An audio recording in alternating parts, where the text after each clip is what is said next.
We continue our journey with the holy words of W.E.B, DuBois, and James Cone, and for these days we'll be reading from Cone's book, The Cross and the Lynching Tree.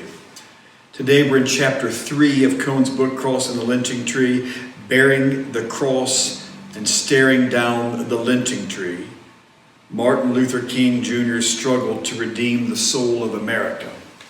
Only a year after 26-year-old Martin Luther King Jr. began to preach at Dexter Avenue Baptist Church in Montgomery, Alabama, the lynching of a 14-year-old Emmett Lewis Bo Till in Mississippi shook the black community in the South and the nation.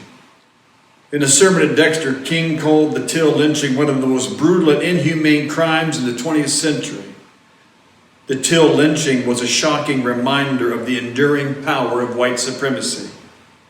Because he had whistled at a white woman and reportedly said, "Bye, baby," Emmett Till was picked up 4 days later around 2 a.m., beaten beyond recognition, shot in the head, and thrown into the Tallahatchie River, weighted down with a heavy gin fan.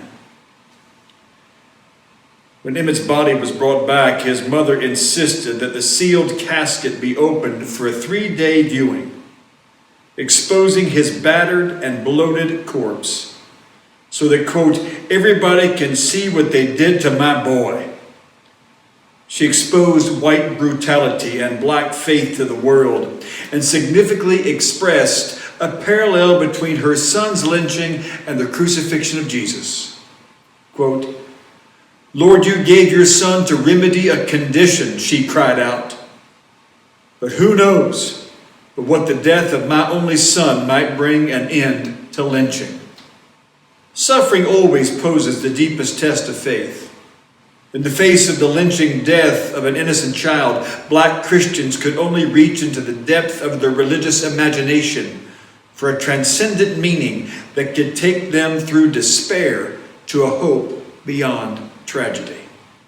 For King, the cross represented the depth of God's love for suffering humanity and an answer to the deadly cycle of violence and hatred.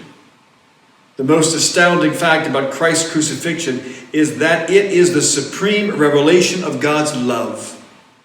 No matter what disappointments he faced, King still preached hope with the passion of a prophet. "I still have a dream because you know you can't give up on life." Whatever we may say about the limits of King's perspective on the cross and redemptive suffering, he did not legitimize suffering. On the contrary, he tried to end it, sacrificing his own life for the cause of others. "Greater love hath no man than this, that a man lay down his life for his friends." John 15:13. That was precisely what King did.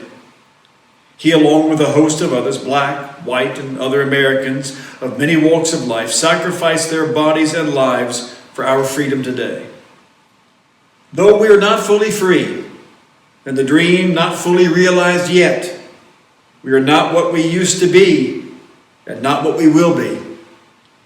The cross and the lynching tree can help us to know from where we have come and where we must go.